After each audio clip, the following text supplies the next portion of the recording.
Álvaro, ¿qué tal estás?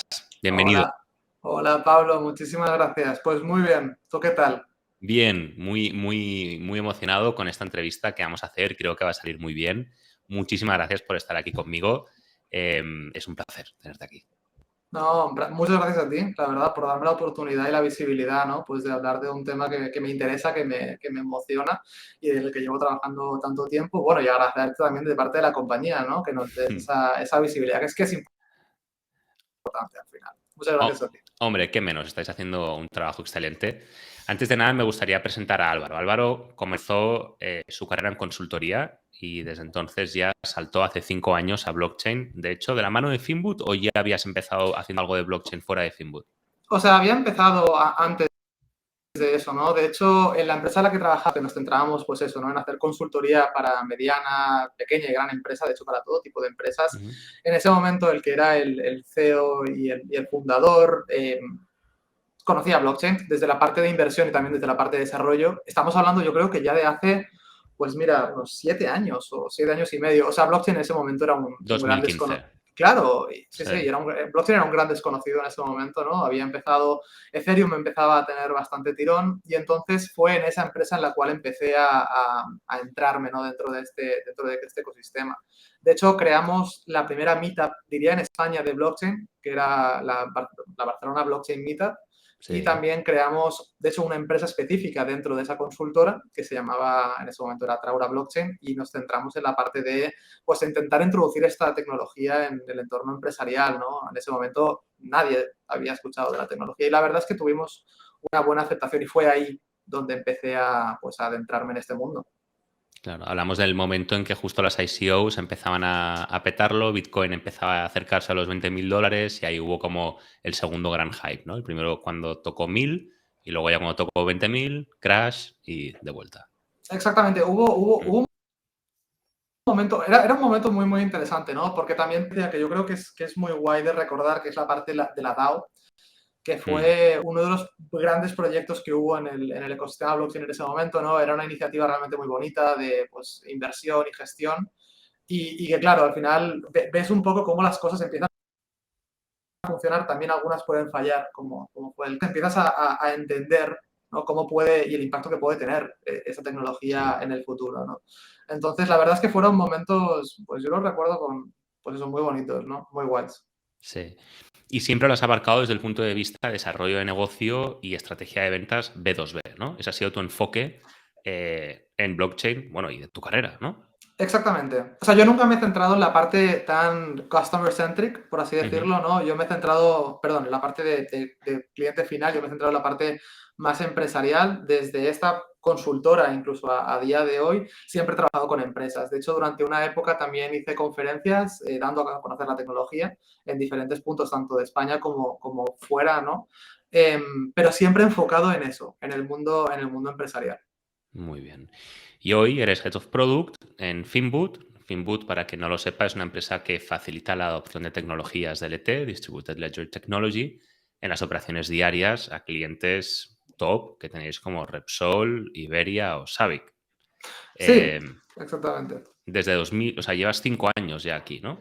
Sí, yo diría que trabajando como dentro de la compañía ya, yo creo Ujú. que 4, y luego llevo un año, año y medio, en el cual en la compañía se acababa de fundar, pero por así decirlo, no había estructura, ¿no? Y yo empecé a colaborar con ellos, podríamos decir como un consultor independiente, pero en el momento en el que vi el proyecto me encantó y me sumé al equipo. Y ya llevo, pues eso, unos 5 años trabajando. De hecho, yo creo que fue uno de los primeros empleados que tuvo la empresa, obviamente sin contar los fundadores, ¿no?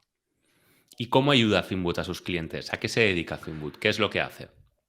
Pues nosotros, cuando empezamos la compañía, nuestro objetivo, y claro, vimos un poco el ecosistema y lo que pasaba era que todo el mundo veía blockchain, ¿vale? Veía las DLTs, pero las veía desde un punto de vista, lo que hablábamos, ¿no? Como de cliente final, de consumidor, de nivel de inversión, proyectos, pero muy o sea, fuera del mundo empresarial, ¿vale? Y nos dimos cuenta de que era porque al final la tecnología es compleja de implementar y cuesta encontrar un caso de uso que, por así decirlo, le funcione dentro del entorno empresarial para acceder directamente a la tecnología.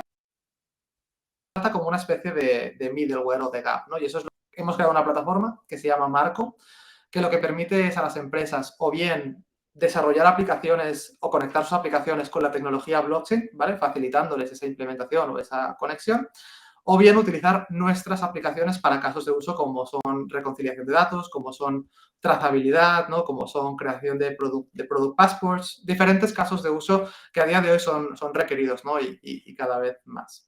Entonces, nuestro producto principal es este, Marco, y luego tenemos aplicaciones como son Track and Trace, como son Blockstamp o como son SRM, que, por así decirlo, aluden a casos de uso específicos. Vale.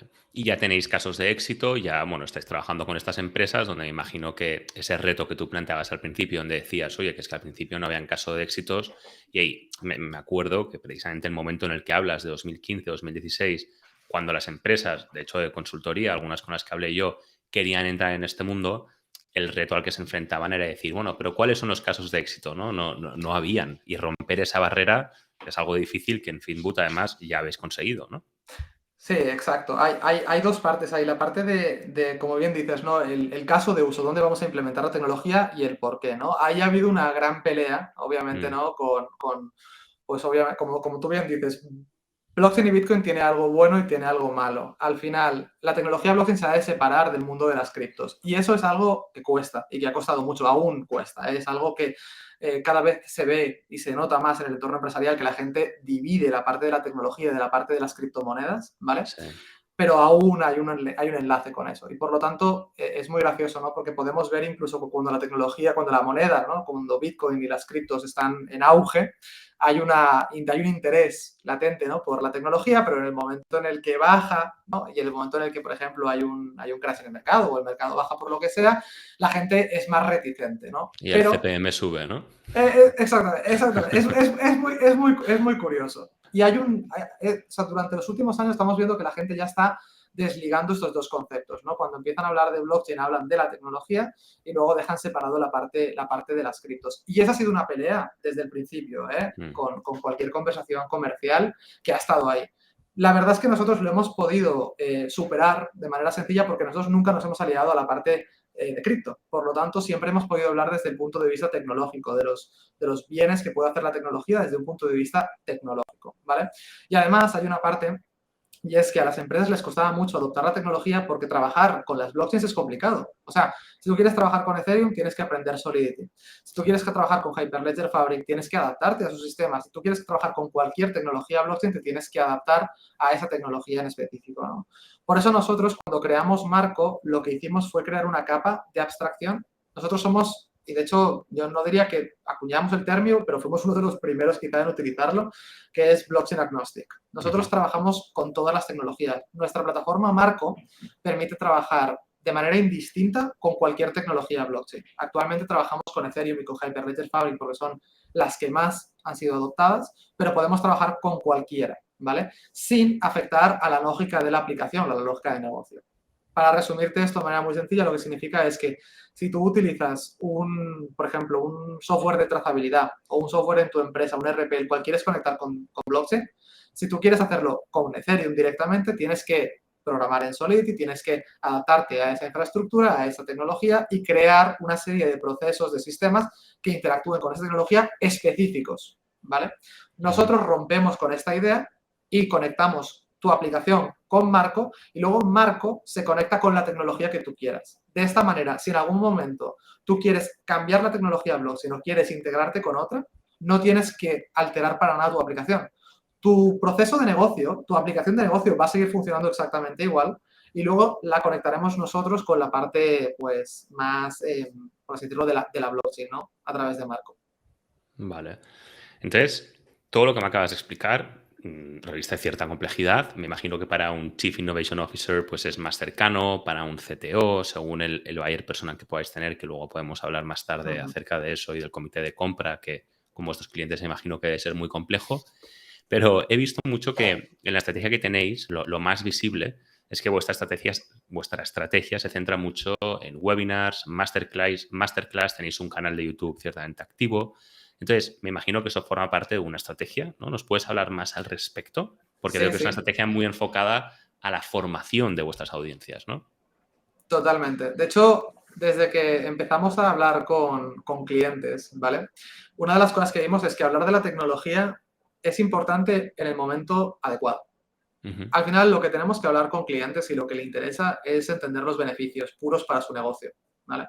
Entonces, nosotros desde el primer momento en el que enfocamos a crear contenidos de marketing, lo que empezamos es a crear contenidos específicos para áreas de negocio con ventajas que puedan obtener de nuestra tecnología sin tener que entrar en detalles. ¿Por qué? Porque nos dimos cuenta de que cuando tú hablas con lo que tú dices, un CTO, un Chief Security Officer, incluso alguien de innovación, cuando hablas de la posibilidad de la tecnología, hablando ¿no? de la parte de blockchain o hablando de nuestras bondades como plataforma, ¿no? O como aplicaciones, ahí podemos entrar en muchísimo detalle. Pero al negocio, a la persona que al final va a utilizar esa plataforma y va a utilizar eso como un software en el día a día, lo que hay detrás, mientras funcione y cumpla con lo que necesite, le va bien. Al final lo que le interesa son las bondades, ¿no? Lo que le va a aportar en el día a día sin entrar en demasiadas complejidades, porque al final ese no es su trabajo, ¿no?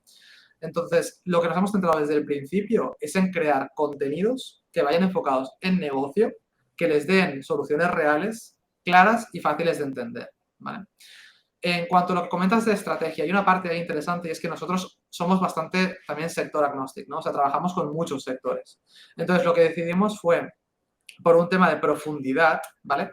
Crear contenidos específicos. O sea, hablamos a veces de Marco como plataforma, tenemos varios contenidos, ¿no? Entre ellos un ebook o algunos vídeos, ¿no? Que hablan más en general de la plataforma y de la tecnología, pero a partir de ahí normalmente lo que hacemos son contenidos de ebook, por ejemplo, que son específicos para industrias e incluso a veces para casos de uso. Tenemos muchos clientes, como tú has dicho, ¿no? Pues trabajamos con Repsol, trabajamos con Savic, trabajamos con Omia, trabajamos con clientes industriales, muchas veces un poco desconocidos a veces, ¿no? Para las personas pues, que no están familiarizadas con ese sector. Y lo que hacemos son ebooks específicos, ¿no? Hablamos sobre, por ejemplo, plásticos y su facultad, ¿no? A nivel renovable, hablamos de la trazabilidad de productos químicos, de la parte de minería, de construcción, acabamos de lanzar un ebook, ¿no? También estamos muy enfocados en sostenibilidad y muchas veces lo que hacemos es incluso ebooks específicos dentro de esas industrias, dentro de la parte de sostenibilidad, ¿no? Entonces, es ir al cliente, entender lo que necesita desde un punto de vista de negocio y surtirle de esa información, ¿no? Entendiendo su lenguaje también, que es muy, muy importante, ¿no? Entonces, la estrategia desde el principio ha sido centrarnos en qué necesita leer, ¿no? O consumir a nivel de contenidos esa persona, ese cliente, ¿no? Qué bueno. Entonces, el primer día cuando empezáis, ¿no? Precisamente por lo ilimitado que es vuestro producto, me comentas, ¿no? Oye, podemos trabajar muchísimos segmentos, ¿no? Tenéis empresas, pues eso, Repsol, Iberia. Oye, se dedican, a mi modo de ver, a cosas completamente distintas y sin embargo son clientes. Entonces, el primer día, cuando os sentáis delante del ordenador, pantalla en blanco, tenéis que decidir, ¿no? Oye, ¿cómo voy a buscar clientes? De acuerdo, es esta estrategia que me acabas de comentar, fenomenal. ¿Por dónde empiezo? Es una muy buena pregunta, Pablo. Ahí hay dos partes, ¿no? Yo creo que primero de todo es entender cómo te quieres centrar, ¿no? Al final estamos hablando de, sobre todo, B2B, ¿no? Al final, empresas, tenemos que hablar con empresas. Y hay que, en cierto sentido, empezar por algún sitio, ¿vale? Yo siempre he pensado que hay una parte de profundidad que es fundamental cuando hablamos con un sector. Por ejemplo, si yo quiero Básico. trabajar con oil and gas, necesito entender qué mensajes voy a hacer, o, por ejemplo, estoy hablando con no sé, alguna empresa dentro del sector de energy más en detalle o la parte de aviación, yo tengo que entender el idioma, tengo que entender cuáles son las palabras que se utilizan dentro de los procesos, cómo tengo que hablar con mi audiencia al final, ¿no? Y eso requiere de profundidad. Entonces, hay que empezar por algún sitio. Y lo mejor al final es empezar, en ese sentido, a hablar con clientes. O sea, en un momento determinado, cuando empiezas, es muy complejo crear contenido, lo mejor es quizá ir a hablar con ese cliente y entender, oye, ¿qué es lo que te interesa al final, ¿no? ¿Qué te interesa de este sector? ¿Qué te interesa de esa tecnología, ¿no? ¿Qué te puedo aportar? Y la gente, en ese sentido, es decir que siempre suele ser muy abierta. O sea, cuando tú vas a una empresa y pretendes hablarles para entender qué es lo que necesitan, ya no desde un punto de vista comercial, estamos hablando de incluso una parte previa a eso. O sea, Sí. entender qué es lo que esa empresa necesita de tu plataforma, de lo que estás creando y cómo lo necesita es fundamental. Por lo tanto, al final, yo diría que para empezar, esa es la mejor aproximación. Una vez que ya tenemos identificado el sector, una vez que ya tenemos identificado cuál es el lenguaje, yo ahí siempre veo dos caminos que tienen que ir en paralelo, ¿no? La parte de contenido creo que es fundamental y luego la parte quizá más de prospección, de hablar seguir hablando con clientes, ¿vale? Entonces, hoy yo creo que hablaremos un poquito más luego de eso, ¿no? Pero hay una parte de inbound y outbound que Sí. yo siempre defiendo, sobre todo para B2B, que es muy importante. Y hoy, cuando estaba pensando, ¿no?, sobre qué íbamos a hablar, pensé que hay un tema muy importante, y es que la creación de contenidos, cuando empiezas, cuando tienes esa página en blanco, es una parte de fe. O sea, tienes que confiar en que ese contenido en el largo plazo va a funcionar. Y eso es importante, ¿no? Obviamente tienes que diseñar ese contenido y pensarlo de manera adecuada para que sea consistente en el tiempo, en cierto lugar, pero lo importante es pensar en contenidos que van a ser importantes en el largo plazo, porque al final, cuando lo publiques y tengas la landing page ahí, ¿no?, con tu ebook, con tu contenido o un vídeo en LinkedIn, en el momento en el que lo publiques y eres una empresa pequeña, puede ser que ese contenido no tenga muchas visualizaciones, pero lo importante es que no tiene muchas visualizaciones a día de hoy. Lo importante es en el largo plazo. Yo creo que eso es fundamental tenerlo en cuenta. Al ser una empresa B2B y nosotros somos un sector un poco, por así decirlo, nuevo, ¿no?, incipiente, lo que tuvimos muy presentes es que los contenidos eran importantes y iban a tener importancia en el medio y en el largo plazo, ¿vale? Creamos contenidos de manera consistente, pero si te soy sincero, Pablo, al principio no teníamos muchas descargas. O sea, te digo sincero. Yo estaba hablando con Juan Miguel, que es nuestro CEO, ¿no? Y yo le decía, no tenemos muchas descargas, es verdad. A día de hoy vamos teniendo alguna, alguien no se descarga el contenido, pero no te preocupes que esto en el futuro va a tener descargas porque son contenidos que la gente necesita entender. Y cuando empecemos a abrir nuestro scope de captación, ¿no?, y empecemos a generar demanda en ese sentido y empezamos pues a llenar ese embudo de marketing, ¿no?, sí, esa gente va a descargarse ese contenido y ese contenido que hemos hecho hoy nos va a servir y se va a rentabilizar en el largo plazo, ¿vale? Entonces yo creo que esa importancia de entender que los contenidos son a día de hoy importantes porque también lo van a ser en el largo plazo es muy importante, ¿no? Y luego tenemos la parte de outbound, que al final, ¿no?, o sea, lo que sería un cold calling al final es prospectar, ¿no?, de manera más directa. Y yo ahí le veo importancia en dos sentidos. Los contenidos que crees, cualquier contenido, ya sea un ebook, ya sea un vídeo, ya sea un blog post, cualquier tipo de contenido va a nutrir a tu prospección, ¿vale? Totalmente. En el proceso de venta, ese contenido te va a ser útil. Por lo tanto, siempre se tiene que complementar, ¿vale? Y más porque la gente, cuando entras en un proceso de venta que puede ser un poco largo, la gente empieza a mirar tu web, empieza a mirar tus contenidos, empieza a mirar tu blog, te investiga al final. Y si Exacto. les das contenidos que les respondan a muchas preguntas, vas a acelerar ese proceso de venta. Y eso es fundamental, fundamental. Has dicho dos cosas muy interesantes. Una precisamente es la medición de esos contenidos y yo creo que efectivamente el CEO, el C-Level, incluso los marketers tradicionales están acostumbrados a valorar un contenido, el éxito de un contenido por la viralidad que haya tenido. Y para mí eso es un error, porque en realidad, para mí, si te estás dedicando a un nicho como puede ser el vuestro, cuando atacáis un segmento en particular, viral no va a ser ese contenido, pero tampoco pretendes que lo que sea. Lo que pretendes realmente es que ese limitado número de personas a las que quieres que llegue, ese contenido llegue y les cale. Realmente, ¿no?, resuene entre ellos. Eso es lo importante. Y eso no se traduce en 100 likes en un post. Probablemente se traduzca en algunas visualizaciones y algún comentario, algún like, que con suerte tienes que saber medir si realmente pertenece a ese público objetivo al que tú quieres que llegue o no. Pero uno de los errores para mí, de hecho el otro día hablaba en LinkedIn sobre eso, es confundir la viralidad de un post para medir su éxito con que realmente llegue a quien quieres que llegue. Porque que un post tenga 1000 likes es relativamente fácil. Que llegue realmente a un nicho como el que tú estás indicando, eso es difícil. Estoy totalmente de acuerdo contigo. Además, yo creo que estamos, porque al final a veces nos fascinan los números, ¿no? En ese sentido, que los números sean elevados. Y nosotros, y luego quizá podemos hablar un poquito más de metodología, pero nosotros al final lo que intentamos hacer es, o sea, está bien conseguir impresiones, está bien conseguir likes, está bien que al final tengas interacción, pero si eso no se traduce estamos hablando al final de B2B, si eso no se traduce en ventas, ese contenido puede tener muchísimo alcance, pero puede no haber servido del objetivo en el cual tenías planteado, ¿no? Es, por ejemplo, mucho más importante, y el problema es que esto cuesta mucho de medir, pero a veces es mucho más importante que ese contenido impacte dentro de un proceso de venta en un momento clave y que, por lo tanto, gracias a eso puedas conseguir cerrar ese trato, ¿no?, que no tenga esa visualización en una red social, por ejemplo. Entonces, al final, yo creo que nosotros seguimos una metodología de OKRs para la parte de marketing, bueno, y para otras partes dentro de la organización, Ujú. pero que al final lo que se centra es, vale, ok, ¿qué objetivos tengo? ¿Vale? ¿Cómo los voy a medir? ¿Vale? Y qué al final métricas me voy a plantear en diferentes estados, en este caso del funnel. O sea, ok, está bien que tenga impresiones, porque eso al final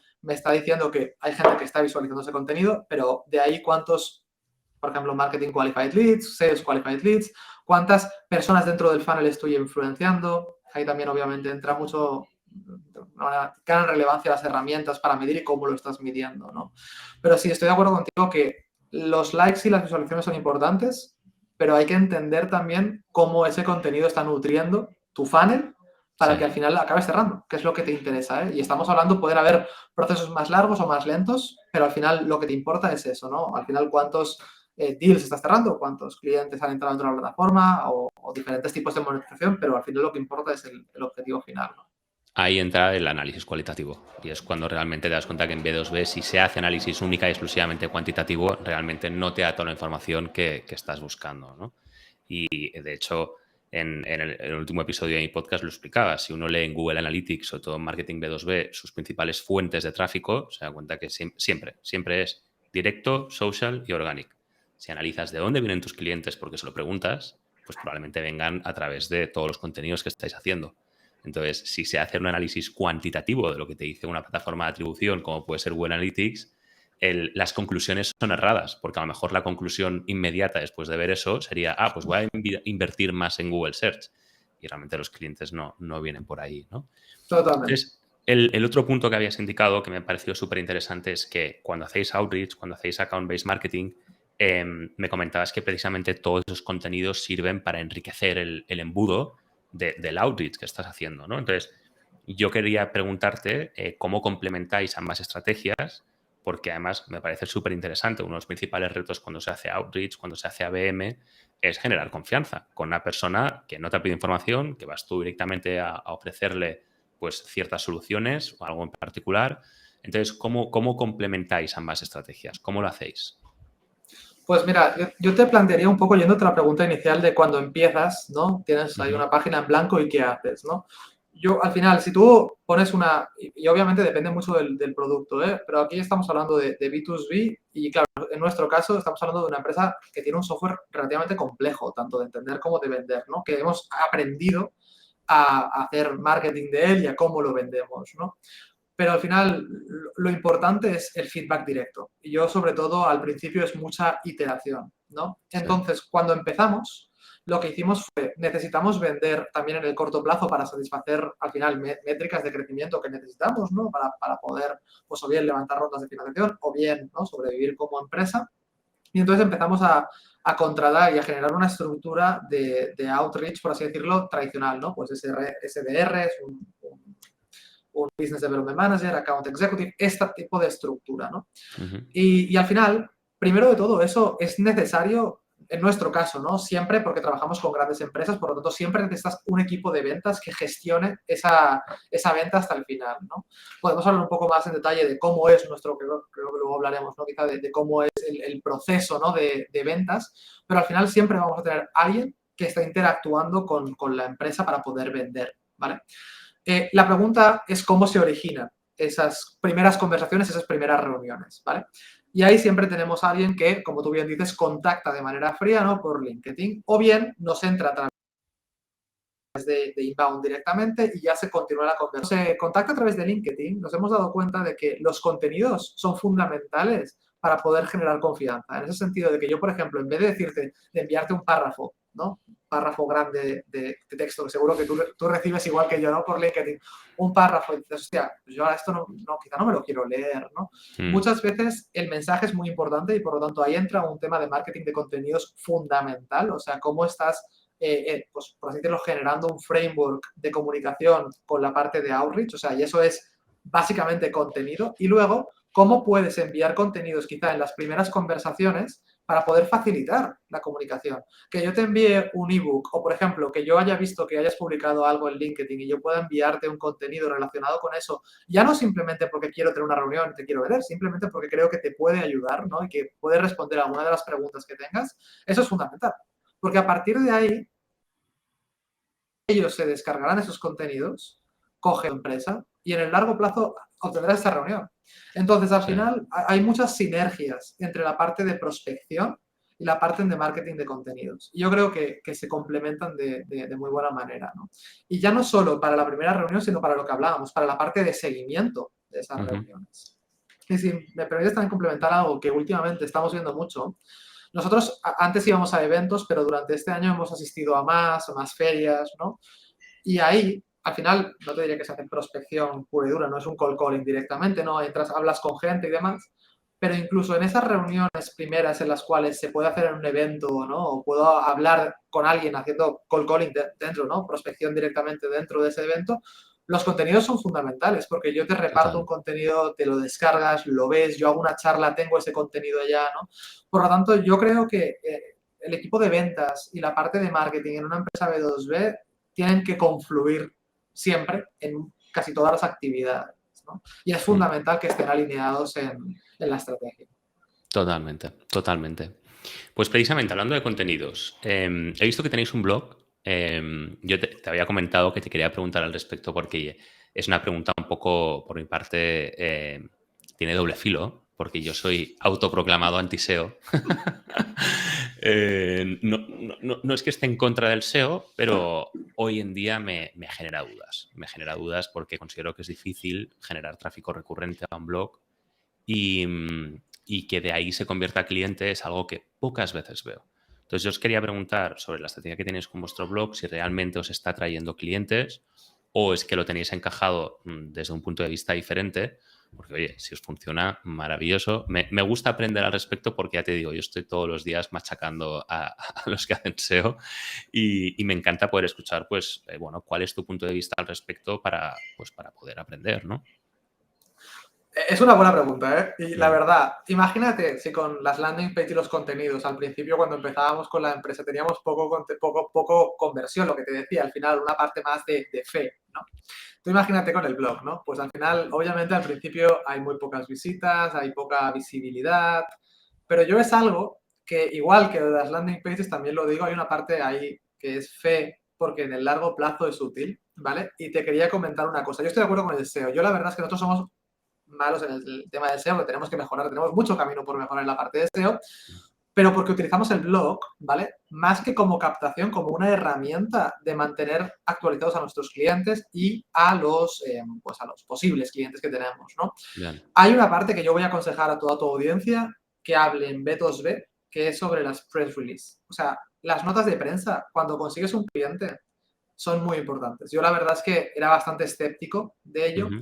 pero el contenido relacionado con la captación de un cliente, o sea, un success story, es básico y fundamental. O sea, ya sea en un ebook, ya sea en un vídeo, ya sea en una nota de prensa más tradicional, realmente estos contenidos tienen mucho impacto, muy Sí, positivo, ¿vale?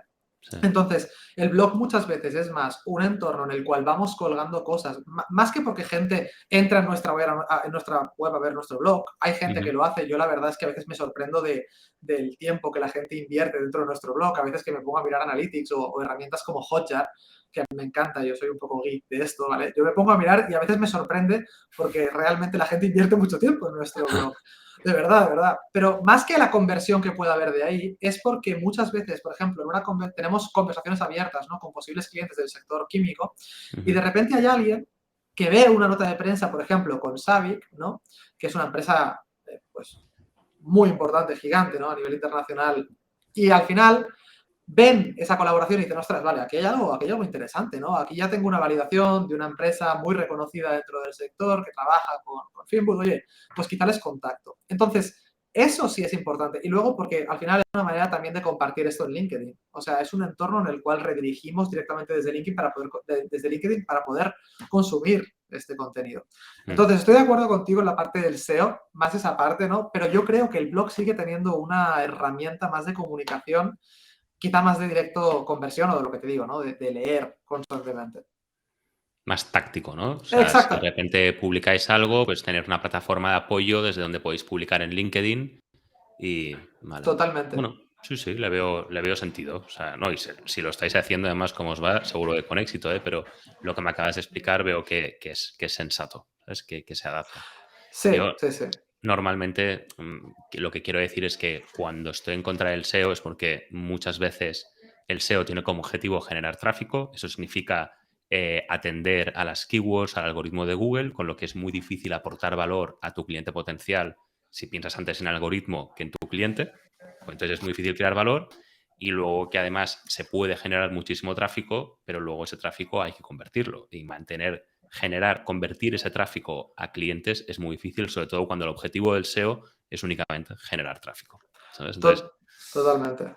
ahí generar un embudo de contenidos donde sea la propia estrategia en vez del artículo la que genere clientes me parece difícil porque eso genera poca recurrencia. Hoy, ¿quién acude a blogs de forma recurrente? Tú ahora mismo me decías, ¿no? Que te sorprendía cuando veías a alguien que sí lo hacía. La gente realmente va a buscar contenidos a otros lugares. LinkedIn es una plataforma, por ejemplo. Un podcast, vídeos, hay 1000 sitios, medios especializados, etcétera. Entonces, ahí normalmente le veo mucho sentido. Cuando dices, no, lo utilizamos para el artículo del blog, llevármelo a los lugares donde ya sé que está mi cliente, ahí pienso, cojonudo. Y si te soy sincero, Pablo, yo estoy de acuerdo contigo y te voy a añadir una parte, ¿vale? Nosotros somos una empresa, ahora, bueno, hemos crecido, somos ya 25 personas, pero tú imagínate una empresa pues ponle 10 personas, ¿vale? Sí. Equipo técnico, equipo de negocio, no marketing. Yo no, o sea, si yo me tengo que focalizar en mirar las keywords, en crear los contenidos para, aparte, los blogs necesitan un volumen de contenidos para generar contenido orgánico muy alto. Sí. No es que estés hablando de que quizá puedas publicar 3 o 4 posts al mes. Estamos hablando de que tienes que publicar uno cada 2 días o uno al día y ese nivel de contenidos al mes requiere una alta inversión, ya sea en capital o ya sea en tiempo. Sí. Entonces, cuando tú eres una empresa, estás empezando, si tu foco es el blog, es porque lo tienes que tener muy claro, la verdad, ¿eh? Y esto es mi idea. Porque yo, si no, invertiría el tiempo en otras cosas. Es lo que te digo, para mí como empresa, ¿no? Me ha demostrado, también hay que decir el nicho en el que estamos, es importante tenerlo en cuenta, ¿no? Que es un mercado muy nicho. Para mí, me vale más crear una relación con un cliente, ¿no? A través de, por ejemplo, ebooks que puedo ir reutilizando para en un momento determinado hacer una press release con ese cliente y ese contenido en el blog, que ya no estamos hablando de tráfico, porque eso me va a generar tráfico a través de lo que tú dices, de los referidos, ¿no? Del social media, cual refiero ahí, ¿no? Pero esa publicación en el post me va a traer importancia, pero no Claro. quizá hablar durante cada día sobre un tema diferente, ¿no? Entonces ahí es. Sí, no, totalmente. Es súper interesante y podríamos dedicar un episodio entero solamente a hablar de esto. Y Sí, siempre totalmente. genera mucha controversia, además. A mí me encanta hablar al Si, respecto. si te puedo añadir una cosa, quizá, en la parte de, porque, por ejemplo, tú hablas de las keywords, ¿vale? Sí. Yo te voy a añadir una cosa que quizá alguien de tu audiencia también se lo está encontrando porque a nosotros nos pasa. ¿Tú sabes lo complicado que es encontrar keywords en nuestro entorno? Porque todas son de cripto. O sea, sí. Ah, bueno, sí. No, lo he vivido. Sí. Seguro que si lo has vivido ya, vale. Entonces, claro, tú cuando miras keywords que tienes que utilizar, si yo me pongo, por ejemplo, ¿no? Herramientas, que no vamos a hablar, pero hay un montón de SEO, ¿vale? Sí. Y yo pongo keywords, ¿yo con qué me busco? Porque me Son refiero, si todo pongo, criptos. ahí está, si pongo algo de blockchain es what crypto is the best trend, y To the hablamos de moon. to the moon, y claro, entonces empezamos a hablar sobre keywords que a mi audiencia no le aportan nada, pero son Nada. las keywords que la gente está buscando, porque Sí. eso es una audiencia muy enfocada en lo que hablábamos antes, ¿no? En la parte mucho más de blockchain enfocada a cripto, que no, obviamente no es mi audiencia. Entonces ahí no sirve de nada. Y hay un tema, precisamente en el sector blockchain, es muy notorio. Primero, que no se puede escalar porque no puedes hacer Google Search, en el caso de blockchain, porque ya consideran que es cripto.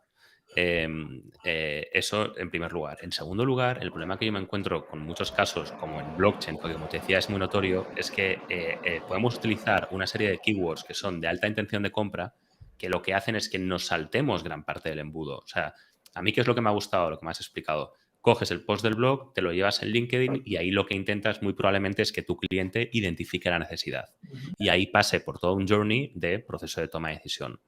Cuando trabajas las keywords para atraer tráfico a través de Google, el problema que tienes es que la intencionalidad ya hace que la necesidad se haya identificado hace mucho tiempo.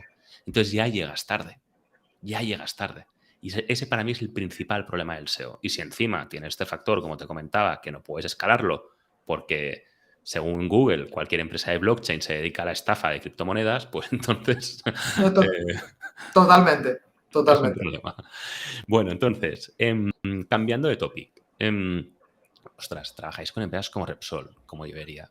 Sois unos cracks para mí porque, sobre todo, teniendo en cuenta que habéis hecho ABM y que sois una empresa muy joven, para mí uno de los principales retos que hay cuando se trabaja con una empresa así, o como Savic, por ejemplo, es identificar el comité de compra. O sea, tú puedes identificar el promotor del comité de compra, la persona que sabes que dentro de la empresa lo va a mover, pero sabes que dentro de esa empresa va a haber un comité de compra enorme de personas que van a estar decidiendo de forma muy absoluta sobre cuál va a ser el outcome de esa decisión, ¿no? Entonces, ¿cómo lo que habéis hecho para identificar quién pertenece al comité de compra en cada uno de estos casos? ¿Lo habéis hecho upfront o cuando ya tenéis la primera reunión? Porque, claro, hablamos de que en Repsol a lo mejor el comité de compra es uno, pero luego no hay ninguna otra petrolera española, ¿no? Pues en Iberia hay un comité de compra, pero luego en Air Europa hay otro totalmente distinto que no tiene nada que ver debido a la complejidad que puede tener una organización tan grande, ¿no? Entonces,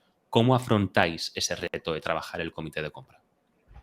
Esa es una muy buena pregunta, Pablo, porque hay varios puntos, ¿no? Primero de todo, volveré a una parte que es donde ahí te ayuda mucho la parte del equipo de ventas, ¿vale? O sea, Claro. el equipo de ventas, la conversación con cliente, el cómo, y de hecho yo tengo que agradecer a nuestro equipo en la parte de ventas. Yo también he estado y he formado parte durante mucho tiempo de ese equipo al final dentro de los múltiples roles que se tienen en una startup, pero esa conversación con cliente es fundamental.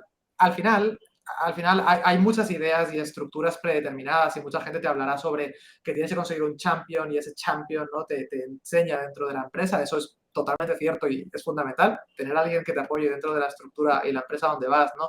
Es básico, alguien que confíe en ti, que confíe en tu producto y más cuando eres una startup. Porque cuando estás vendiendo SAP, todo el mundo conoce SAP, todo el mundo sabe lo bueno y lo malo y ya está. Pero cuando eres una startup tienes que tener a alguien que confíe dentro de la organización. Navegar el comité de compras o la estructura de decisión de compras implica tener a alguien que realmente sea un believer de tu producto, básicamente, ¿vale?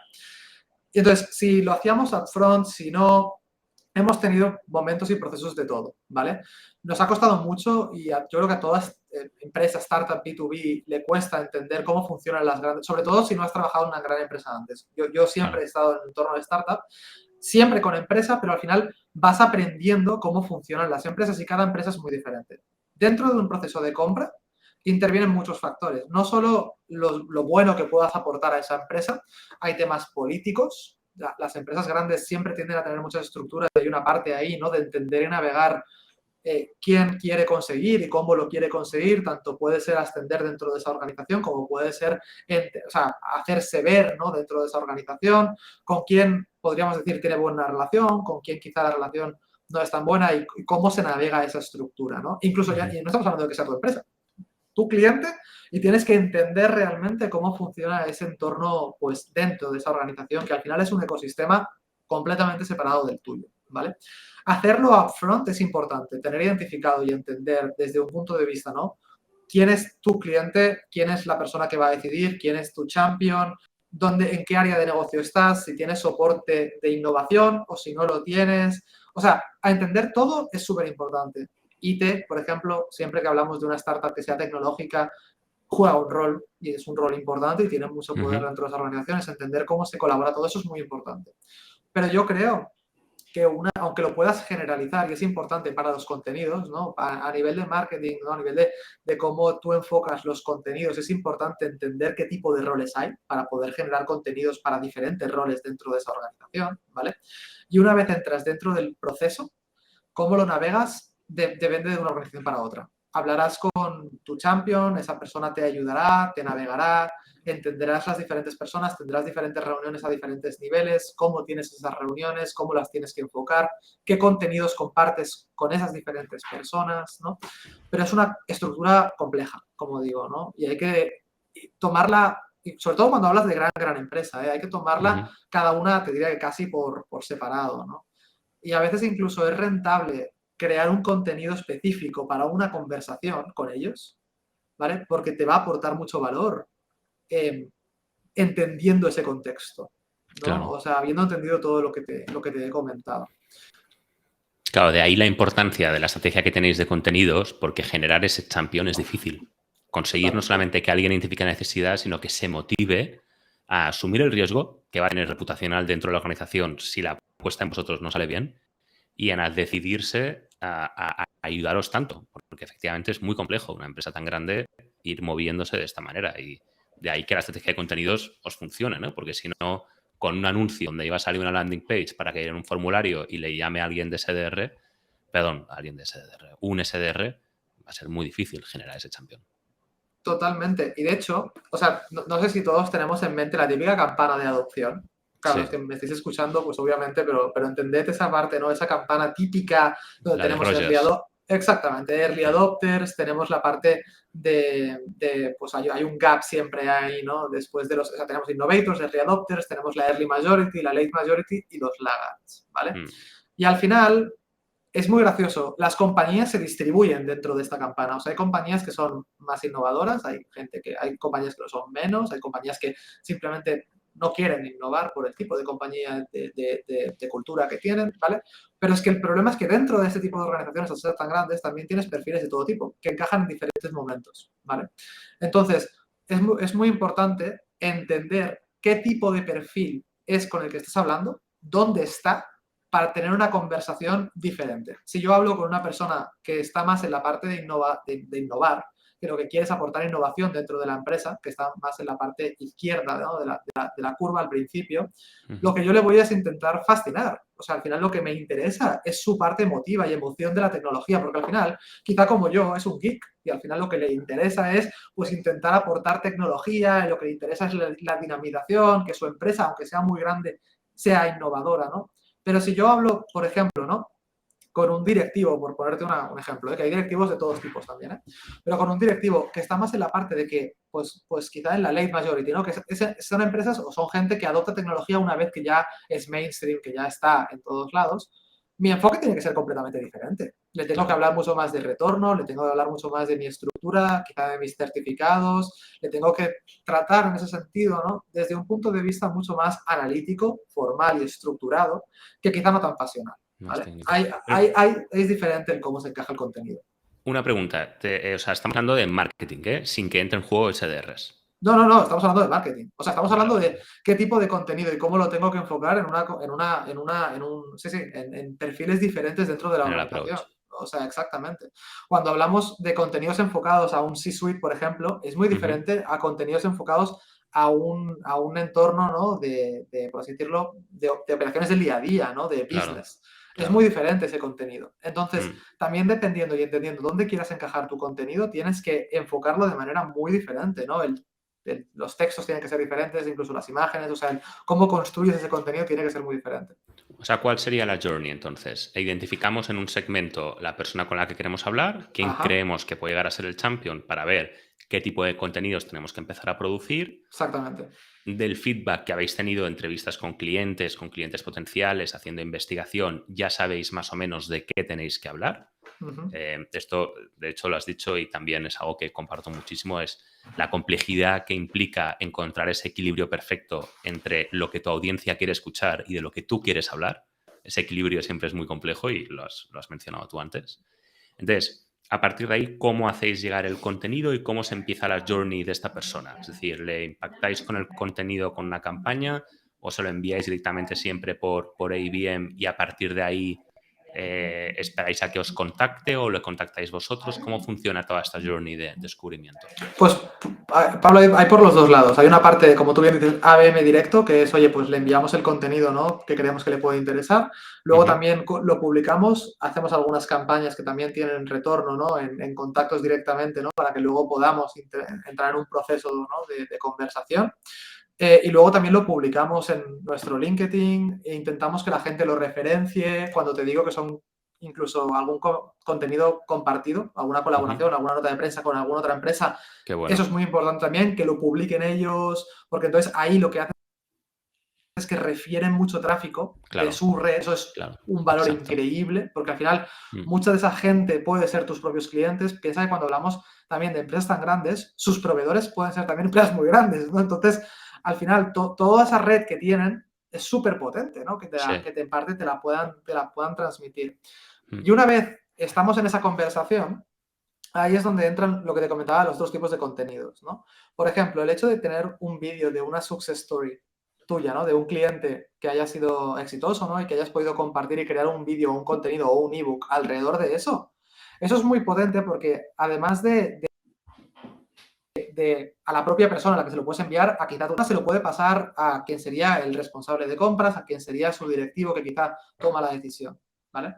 Entonces, ya no solo es el contenido que le puedes mandar a esa persona que al final va a navegar esa estructura dentro de la organización, sino qué contenido puedes mandar a esa persona que también refiera dentro de la organización a otras personas, ¿no? Claro. Y ahí es donde hablo. Si tú a esa persona que es un champion, tú entiendes que esa persona es mucho más lo que te decía, ¿no? Pues desde un punto de vista de emocionarse con el producto, le puedes enviar un tipo de contenido y luego, para que referencie dentro de la organización, le puedes enviar otro que quizá lo que es que habla de un cliente nuestro, que ha tenido una experiencia, que hablará también desde un punto de vista mucho más analítico del retorno, de dónde ha ido bien, de cómo ha ido el proceso, ¿no?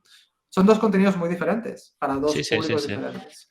Bueno, estás dando, son pinceladas de generar dark social, es decir, si tú generas un contenido que está suficientemente bien hecho porque realmente resuena lo suficiente entre tu público objetivo, consigues que ese contenido se distribuya dentro de la empresa o el sector que realmente a ti te interesa y eso, si lo acabas distribuyendo bien y si resuena lo suficiente, genera dark social y de ahí se generan clientes, sí. Parece Totalmente. súper interesante. Entonces, cuando hablamos la primera vez, en julio, me comentaste que, bueno, estabas en el cambio de transición a Head of Product, me diste alguna pista al respecto, me comentaste que confiabas mucho en el producto para poder crecer, para que Finboot crezca, para obtener, para generar nuevos clientes. Esto me llamó mucho la atención, además, de hecho, ahora cuando hemos hablado para fijar la hora para hacer la entrevista, me has comentado que ya eres Head of Product, ya has hecho ese cambio. Entonces, ¿nos puedes explicar un poco cómo funciona eso? ¿Cómo se puede crecer a través del propio producto? En vuestro caso, Bueno, aunque sea. no, sí, completamente. Yo voy a hablar en general y voy a hablar de producto en la parte de lo que dices tú, de adquisición y de crecimiento, porque obviamente hay mucha parte directamente de producto que se puede hablar, ¿no? De funcionalidad, más un rol Claro. funcional.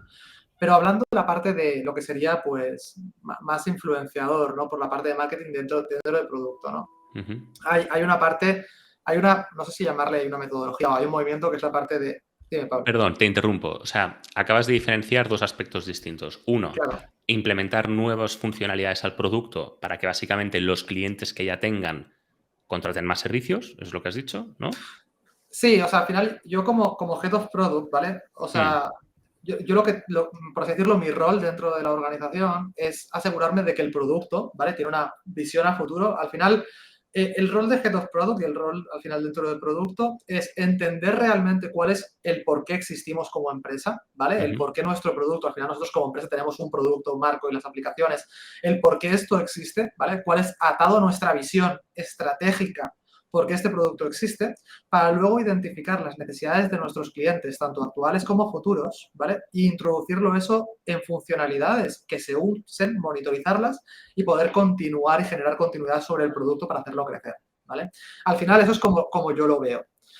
Eso tiene un rol funcional que lo que sería es la parte de, pues, hablar con el equipo técnico, identificar las funcionalidades, hablar con los clientes, entender al cliente, ver la estrategia de hacia dónde vamos, ¿no? Y eso, la parte funcional se traduce en lo que dices tú, en funcionalidades, que incluso puede ser, ¿no? Que impacten directamente en hacer crecer al cliente como cliente, o sea, que al final otorgue un mayor retorno, ¿no? Al final escalen los diferentes tiers que podemos tener, ¿no? Sí.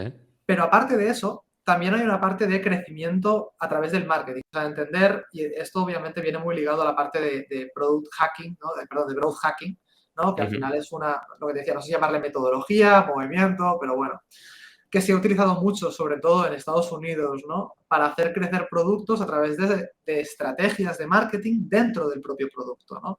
Muchas veces nos centramos en que el marketing es la parte de comunicar directamente a través de contenidos, de estrategias, dentro de la organización como organización, y muchas veces nos olvidamos tanto de la parte del producto, ¿no? Y mi visión también es que tienen que ir bastante de la mano. Y hay que entender ambos entornos, ¿eh? Hay una parte de lo que te decía más funcional, pero luego cuando implementamos funcionalidades dentro de nuestro producto, lo que nos tenemos que preguntar también es cómo eso puede hacer crecer el propio producto, tanto en uso como en nuevos clientes puede ser, ¿no? Hay una parte dentro cuando me adentré en la parte de producto, porque yo en ese sentido tenía cierta experiencia, ¿no? Pero no tanta, y empecé a investigar y hay una herramienta que me parece muy interesante que es la parte de la North Star, ¿no?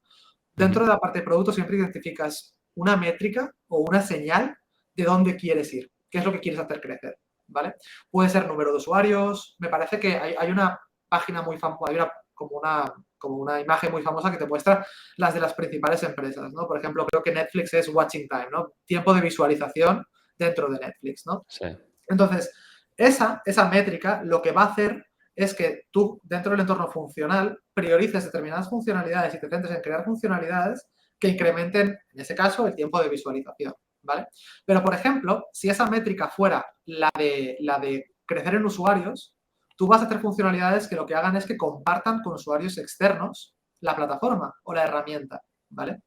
Entonces, dependiendo de qué métrica tienes, lo que haces es que puedes hacer crecer tu propio producto, ¿vale? Con nuevos clientes a través de, lo que te digo, de herramientas de marketing, pero dentro del propio producto, ¿no?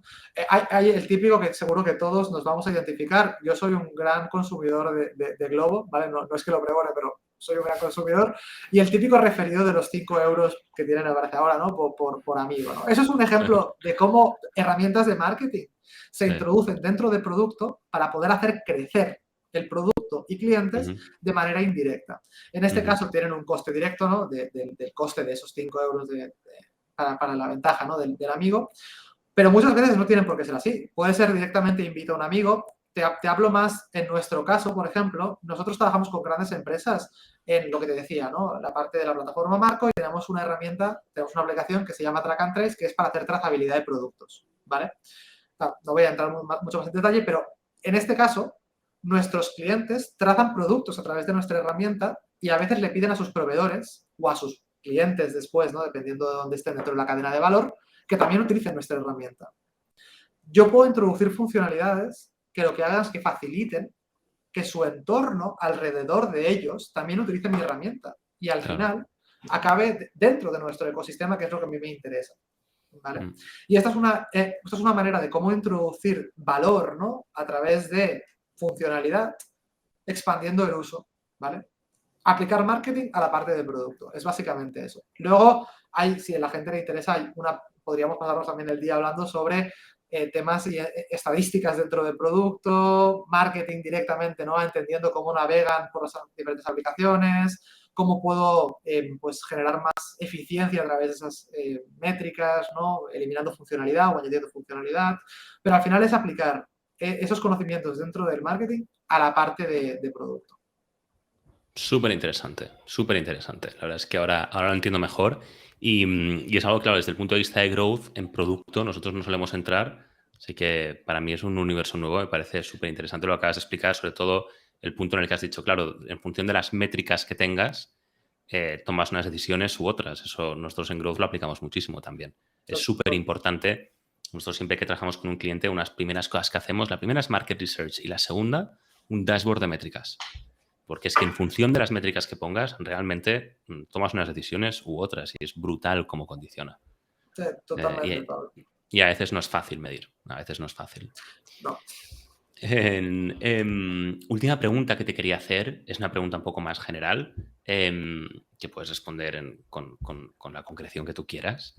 Yo te quería preguntar, a día de hoy, ¿cuál consideras que es vuestra principal palanca de crecimiento y vuestro principal reto o freno para crecer?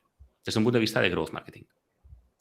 Desde un punto de vista de growth marketing, yo creo que la principal palanca que tenemos, o sea, y quitando la parte del outreach que hemos hablado antes, que es importante, ¿no? Que también tiene que estar ahí, yo creo que es básicamente redes sociales y contenido, principalmente. Lo que hemos hablado antes, el hecho de poder crear contenidos que luego referenciamos en redes sociales, que intentamos que nuestros clientes también puedan compartir, que nos puedan atraer esa red, ¿no? Pero al final nos centramos principalmente en eso. Qué bueno. Hemos Una hecho pregunta, Dime, paréntesis. Bueno, me lo ibas a decir ahora. ¿Hacéis paid dentro de las redes sociales? Hemos hecho paid, pero te voy a ser muy sincero. No es que LinkedIn es maravilloso, es como paid, por favor, si lo queréis probar y utilizarlo, utilizadlo, pero para nosotros es muy caro muchas veces, ¿vale? Sí. Y hemos entendido que encaja y funciona, pero es una herramienta de complemento. O sea, por ejemplo, si nosotros hacemos una campaña, tenemos un ebook y lo vamos a lanzar, pues a mí la verdad es que me ha funcionado muchas veces bien la parte de crear formularios en LinkedIn, que alguien pueda ver el contenido y descargárselo, ¿vale? Porque al final es una manera, tenemos que entender que las redes sociales son ecosistemas, lo que hablaba antes son redes, ¿vale? Pero están cerradas dentro de tu alcance, ¿no? Obviamente puede haber gente que comparta y obviamente ahí es donde entras en otros alcances, pero muchas veces la manera de crear como otra red, ¿no? Fuera de la tuya propia, ¿vale? Y de la de tu contacto, es generar paid, ¿vale? Sí. Es decir, vale, pues a una campaña de paid, por ejemplo, para un mercado en el cual yo no estoy, ¿vale? Que tengo un contenido interesante y vamos a ver qué tal funciona. Otro también tema interesante es cómo se pueden utilizar las herramientas de paid para prospectar mercados en los cuales no estás, ¿vale? Por ejemplo, nosotros nos centramos en Europa, Estados Unidos, ¿vale? Tenemos UK también con una gran presencia. Imaginemos que ahora queremos ir a Australia, que es un mercado en el cual nosotros de momento no tenemos presencia, ¿vale? Yo Vale. puedo hacer campañas de paid con contenidos que tengo aquí, como tú bien has dicho, hay que entender el market research, hay que entender las métricas, pero yo puedo hacer campañas de paid para entender cómo funciona ese mercado y para entender si en ese mercado yo tengo oportunidad. Eso me Claro. puede servir de utilidad, porque es un mercado al cual, si no, de manera orgánica yo no voy a poder llegar, ¿vale? Pero para hacer crecimiento dentro de nuestro estado actual es social, es contenido y obviamente lo que he comentado antes de la parte del outreach, pero centrándonos en eso, es esa confianza del contenido, del buen contenido, de compartirlo a través de redes sociales y de todo el entorno que tenemos. Qué interesante. Nosotros sí que hacemos mucho LinkedIn Paid, ¿eh? O No, sea, LinkedIn Ads. es que es muy útil, ¿eh? Y yo te digo que yo creo que nosotros, o sea, también te decir que quizás nosotros no tenemos el expertise, que también es un punto, ¿no? Para Bueno, hacerlo, pero no, pero de verdad yo creo que es súper útil, pero nosotros esa parte quizá del coste por adquisición, ¿no? A veces nos ha frenado un poco, pero yo creo que en el futuro cercano lo vamos a empezar a hacer de manera más activa. es muy interesante. Tiene un potencial, LinkedIn en general tiene un potencial brutal, pero siempre depende de lo que tú decías, del segmento, de las personas a las que queramos llegar dentro de ese segmento. Porque, por ejemplo, si vamos a buscar CTOs, pues a lo mejor de repente merece más la pena ir a Reddit, ¿sabes? Que en vez de Sí. LinkedIn. Puede ser completamente. Mucha gente Sí. siempre dice, marketing B2B empieza en LinkedIn. Bueno, depende del sector. Bueno, Depende de totalmente, depende de tu segmento, eso es sí, sí. totalmente cierto. O sea, y también, o sea, Twitter es muy potente para Brutal. algunas áreas. O sea, Sí. nosotros nos centramos en LinkedIn porque es donde hemos tenido más tracción, donde tenemos más Mm, experiencia, pero Twitter, por ejemplo, depende de qué áreas, tiene muchísima interacción. Porque en LinkedIn sí. la gente muchas veces tiene menos tendencia a compartir o a likear o a tal, simplemente ve el feed, ¿no?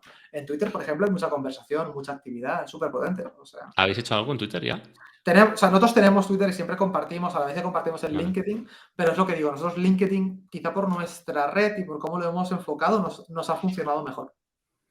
Por ejemplo, hay un sector que no está en LinkedIn, literal, que son los profesores y directores de centros educativos, no están en LinkedIn. Y si están, no lo usan. ¿Dónde sí están? En Twitter. Es Brutal. que Hablo de sí, sí. España, ¿eh? Hablo de España. Yo otros lugares no lo sé. Y ahora me pueden decir, no, no es así. Bueno, no sé. Nosotros lo hemos hecho así y brutal. O sea, noche y día. Noche y día. Brutal. Es la parte que hablabas tú, que yo creo que es muy importante de entender la audiencia. O sea, tú Sí. tienes que empezar entendiendo tu audiencia. Tú no eres tu audiencia muchas veces. O sea, si tú estás haciendo, por ejemplo, una EdTech, ¿no? Estás para formadores y demás, Mm, pues quizá tú no eres un formador, quizá sí, pero quizá no lo mm, eres. Y también tienes que sí. entender quizá cuáles son sus comportamientos, los hábitos que tiene, tanto de consumo de contenidos como de consumo de redes sociales, ¿no? O sea, es eso, basarse en ellos al final, ¿no? Pero para eso hay que hacer lo que tú decías, que poca gente lo dice, que es hablar con los leads, hablar con los clientes, hablar con los que te han dicho que no. Porque más de una vez, hablando con un CMO, me ha dicho, ostras, es verdad, es que no hablamos con ellos. No les preguntamos, los SDRs no están entrenados, los account managers no están entrenados. Y cuando no hablas con tu cliente, pierdes ese punto de realidad que te hace ver que, oye, pues el ejemplo que ponía yo, ¿no? LinkedIn no funciona porque no hay profesores en LinkedIn, ¿sabes? Y de repente hablando con ellos te dicen, no, si yo en Twitter cada día estoy 30, 40 minutos. Ostras, ¿cómo puede ser? ¿Y qué tipo de contenido sigues? ¿Y con quién estás hablando? ¿A quién sigues? ¿Quiénes son los influencers B2B dentro de, como tú decías, EdTech? Entonces, cuando empiezas a responder a estas preguntas que solamente te pueden responder tus clientes y posibles clientes, y mejor todavía los que te han dicho que no, ahí tienes una mina de oro de conocimiento. Es brutal. Totalmente. Y de hecho, Pablo, no hemos hablado de esto, pero yo creo que es súper importante los influencers B2B. Buah, Eso nos daría para un podcast también entero, porque sí. Yo la verdad, mira, te voy a contar una experiencia, ¿vale? Nosotros tenemos claro, nosotros lo que digo, sectores nicho hay que pensar, ¿no? Pero Ujú. cada uno también tiene sus influencers dentro de lo que son, ¿no? Sí, Y sí. nosotros colaboramos con un advisor, pues advisor nuestro en oil and gas y energy en Estados Unidos, ¿vale? Teníamos un contenido que nos daba visitas, nos daba algún lead y demás de manera recurrente. Pero pongámosle un ejemplo, ¿eh? No sé números, no recuerdo exactamente los números, pero te voy a poner un ejemplo. Imagínate que ese Vale. contenido había, en las últimas 3 o 4 semanas que habíamos lanzado el contenido, había generado 10 o 15 descargas. Estoy poniendo un número por poner, ¿eh? Ujú. De repente, este advisor nos dice, oye, voy a ir a una charla en Estados Unidos, no recuerdo exactamente en qué ciudad, voy a ir a estar allá, voy a hablar. ¿Queréis que ponga algo en la pantalla? En plan, y yo le digo, mira, vamos a hacer una cosa. Vamos a poner un ebook para quien quiera que se lo descargue, ¿vale? Vamos a poner un QR que la gente Ujú. pueda escanear y pueda descargárselo. Estamos hablando de, claro, una sala gigante con una pantalla muy grande, ¿no? Claro, yo estaba en casa, esto era de noche, no sé si eran las 11 de la noche, 11 y media de la noche, y de repente mi teléfono empieza a subir de repente mensajes. Pues quizá tuvimos 40 descargas en una hora Claro, y media. claro. Sí, sí. Calculemos. O sea, y además, o sea, es interesante entender, porque al final, al esa persona ser una referente dentro de ese sector, ese contenido consiguió tracción inmediata y obviamente luego incluso se fue recompartiendo, tuvimos más descargas, o sea, eso es súper importante, súper, súper importante. Los influencers B2B son el futuro. O sea, todavía no han llegado a lo que pueden llegar. El otro día, no sé si era Business Week o Bloomberg, una de estas, publicaba un artículo bastante extenso que me leí, a pesar de que no me acuerdo de quién lo hizo, sobre precisamente los influencers B2B, como en Estados Unidos ya están teniendo mucho tirón, mucho tirón. Es súper interesante, porque es cierto que tienen menos alcance, pero claro, mucho más segmentado. Lifetime value es mucho más alto. Súper interesante, realmente todo lo que puedes obtener de un influencer. Ganas credibilidad, consigues audiencias nuevas, consigues validación. Está súper potente. Totalmente. Oye, Bueno, te dime, quería dime, decir, Pablo, háblalo. si Sí, sí. querías, yo te voy a contar una parte yo creo que un challenge que es importante, que esto quizá le sirve a tu audiencia que ya está más en la parte del escalado y demás, Ujú. que yo creo, repito, B2B al final tenemos la parte del outreach que está ahí siempre, ¿no? Sí. Pero cuando hablamos de escalado, yo creo que tenemos que tener en cuenta que, o sea, la posibilidad y el potencial que tiene escalar herramientas como pueden ser digitales, ¿vale? Ujú. En vez de equipos de outreach y cómo eso puede generar una sinergia es muy importante, ¿vale?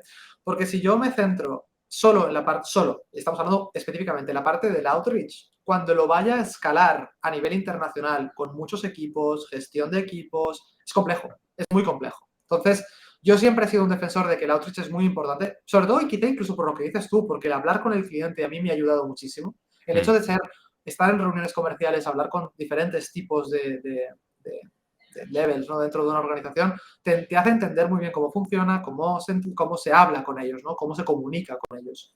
Pero luego, a la hora de escalar, si tú tienes que crear equipos solo de prospección para poder conseguir clientes, es muy complejo.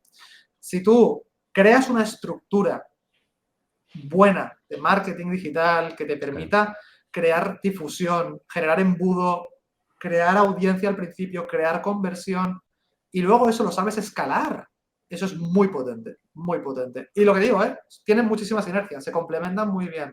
Pero a la hora de escalar a nivel internacional, cuando quieras empezar a captar, esto es muy importante, muy, muy importante. Esto daría para otro podcast. O Sí, sí, sea, también, porque. también. No, Cuando porque quieras, Pablo, cuando quieras es, hacemos otro. es un cambio de mentalidad que se requiere muchas veces de los CEOs, de empezar a entender que marketing tiene que ser una fuente de generación de oportunidades. No, o sea, que marketing no es comunicación y medios, es fuente de generación de oportunidades. Y que los SDRs de lo que tienen que dedicarse no es tanto a prospección, sino a recoger los frutos que genera marketing. Yo alucino cuando me encuentro con SDRs que invierten el 80% de su día en prospección y el 20% los pobres en intentar convertir un cliente que han metido una llamada como han podido. Entonces, ¿cuáles van a ser las ratios de conversión de una persona que hace 50 llamadas al día para conseguir una reunión, números reales, 50 llamadas al día para conseguir una reunión que has metido con calzador con alguien que no tiene ni identificada la necesidad? Eso, hay equipos que consiguen que funcione, yo lo he visto, equipos de 25 personas. El problema, incluso equipos de 25 personas que incluso sí, marketing les genera leads, pero de baja calidad.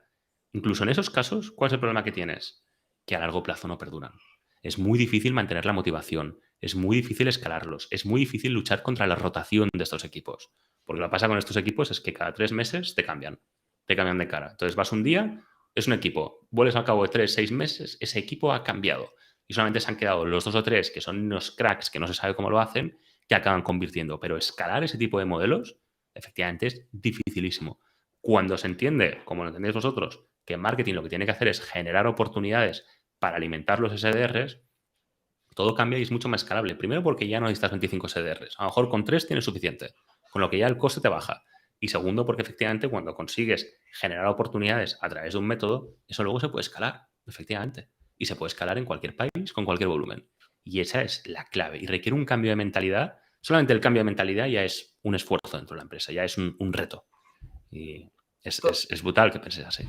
Totalmente. Y yo creo que ahí hay una parte de cómo ligamos los objetivos de marketing relacionados a temas de ventas y que yo ahí le tengo que agradecer a nuestro CEO Juan Miguel porque él siempre lo ha tenido súper claro, que es la parte de marketing tiene que estar ahí, pero me tiene que ligar a la parte de ventas para entender el beneficio real, ¿no? Y la influencia y el enlace, ¿no? Entre la parte de impresión, pero la parte también de adquisición y de compra, ¿vale? Y eso yo creo que es fundamental.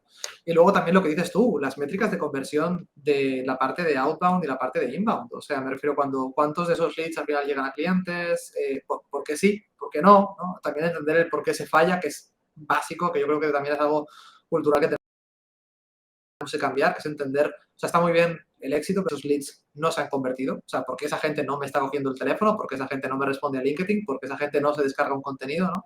Entonces yo creo que eso es fundamental. Sí, sí, totalmente, totalmente. Bueno, la medición, como siempre. Exactamente. Es que es clave. Álvaro, súper interesante, la verdad. Muy, muy guay esta entrevista. Yo creo que sin duda hemos tocado temas muy interesantes, que podríamos hacer fascículos de esto, podríamos hacer toda una serie de entrevistas, mejor dicho. Y nada, solamente te puedo agradecer haber estado aquí conmigo hoy y muchísimas gracias y nada, que os siga yendo igual de bien en Finboot. Pues muchísimas gracias, Pablo. Oye, de verdad ha sido un placer. Igual, súper interesante siempre hablar contigo. Cuando quieras, aquí estoy. Si en algún momento quieres hacer algún otro para hablar de alguno de los temas específicos, veremos a ver a qué le interesa a la gente, ¿no? Que escuche el podcast o que vea el vídeo y que pueda al final, pues, pensar en nuevos contenidos que les interesen, pues aquí estaremos encantados para hablar de ellos. Ojo, porque te tomaré la palabra, ¿eh? O sea que No, no me lo digas mucho. Cuando tú quieras. Muy bien. Gracias, Álvaro. Un abrazo, Pablo. Un abrazo. Si quieres estar al día sobre todos mis posts y actualizaciones donde hablo de generación de demanda B2B, por favor, dale a esta campanita que encontrarás en mi perfil y así LinkedIn te lo enseñará todo. Muchas gracias.